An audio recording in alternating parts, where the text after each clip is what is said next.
Friend, સ્વાગત છે તમારું મારા કિચનમાં, જેમાં આજે આપણે આ ઉનાળાની ગરમી અને લૂથી બચવા માટેનું એવું હેલ્ધી એક ડ્રિંક્સ બનાવવાના છીએ બે અલગ રીતથી, જેને આંબલવાણું કહેવામાં આવે છે। આ ડ્રિંક્સ ખાસ કરીને ચૈત્ર મહિનામાં પીવાય છે અને પહેલાંના ટાઈમમાં લોકો લૂ અને ગરમીથી બચવા માટે આ પીણાનો ઉપયોગ કરતા હતા, જે સ્વાદમાં તો ખૂબ જ સરસ છે, સાથે હેલ્ધી પણ એટલું જ છે, કારણ કે તેમાં ખાંડનો પણ બિલકુલ ઉપયોગ થતો નથી અને સાથે જ તે આપણા શરીરમાં પિત્તનો પણ નાશ કરે છે।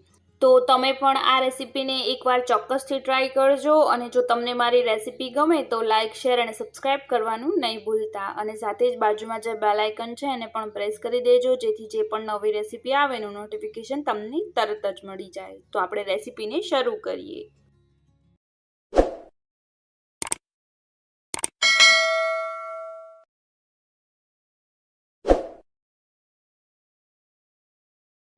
તો આંબલવાણું બનાવવા માટે સૌથી પહેલાં આપણે આંબલી, ગોળ અને પાણી આ ત્રણ સામગ્રીઓની જરૂર પડશે, જેમાં આપણે સૌથી પહેલાં આંબલીને જોઈ લઈએ। તો અહીંયા મેં 3 મોટા કાતરા જેટલી આંબલી લીધેલી છે, જે વજનમાં એપ્રોક્સ 50 ગ્રામ જેટલી થાય છે અને તમે તમારી ખટાશ જે પ્રમાણે ભાવતી હોય એ પ્રમાણે વધારે કે ઓછી લઈ શકો છો। આ આંબલીને મેં મીઠાવાળી કરી છે, જેથી એ લોંગ ટાઈમ સુધી સારી રહે અને બગડે નહીં અને સાથે જ આ નવી આંબલી લો તો વધારે સારું, તેનાથી તેનો જે કલર હોય એકદમ સરસ આંબલવાણાનો કલર રેડિશ આવશે।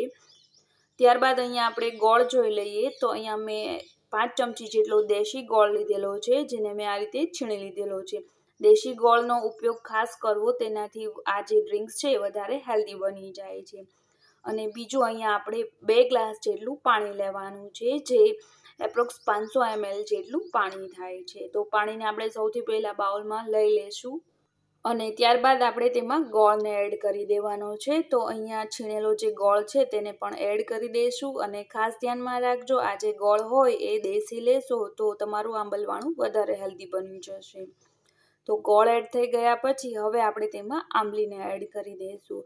તો તમે તમારી ખટાશ પ્રમાણે અથવા તો તમને જો વધારે ખાટું ભાવતું હોય તો વધારે આંબલીનો પણ ઉપયોગ કરી શકો છો અને ગોળનો પણ વધારે કે ઓછો ઉપયોગ કરી શકો છો તમારી અનુકૂળતા પ્રમાણે।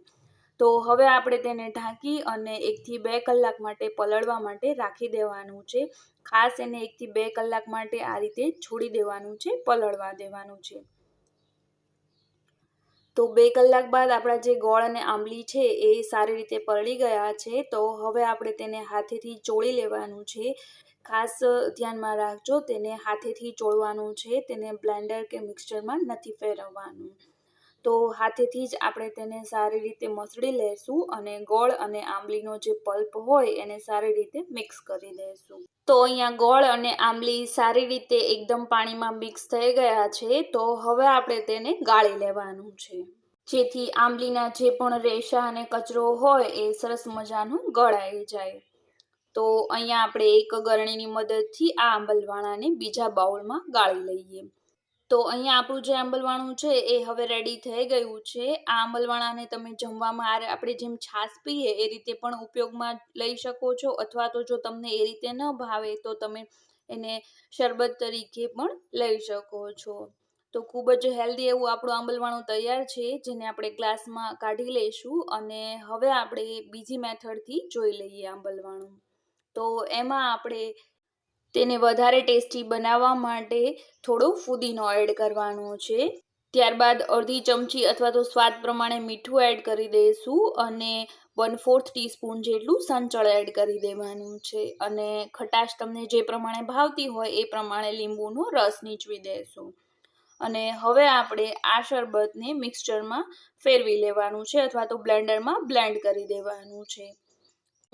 તો અહીંયા હું એક મિક્સર જાર લઈ લઈશ અને આ જે ડ્રિંક્સ છે એને આપણે તેમાં એડ કરી દઈશું અને તેને સારી રીતે પીસી લઈશું, જેથી જે ફુદીનાના પાન છે એ સારી રીતે ક્રશ થઈ જાય।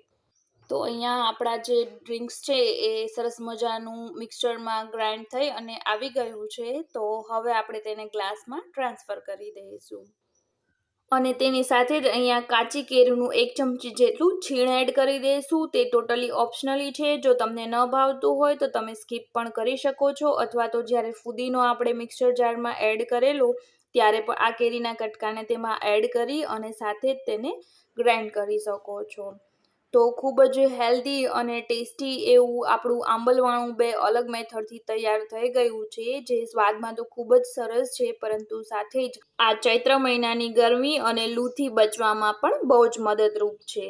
વળી આ પીણું છે એ પિત્તનાશક પણ છે અને તેમાં ખાંડનો પણ બિલકુલ ઉપયોગ થતો નથી, તેથી તે વધારે હેલ્ધી બની જાય છે. તો તમે પણ તમારા આવનારા ગેસ્ટ માટે અને તમારા ઘરના લોકો માટે અને સાથે જ બાળકો માટે આ પીણું ચોક્કસથી બનાવજો.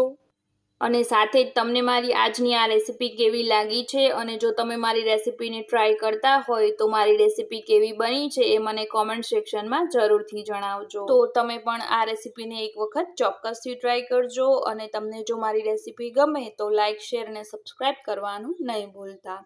અને સાથે જ બાજુમાં જે બેલ આઇકન છે એને પણ પ્રેસ કરી દેજો, જેથી જે પણ નવી રેસીપી આવે એનું નોટિફિકેશન તમને તરત જ મળી જાય. તો ફરી મળીશું એક નવી રેસીપી સાથે.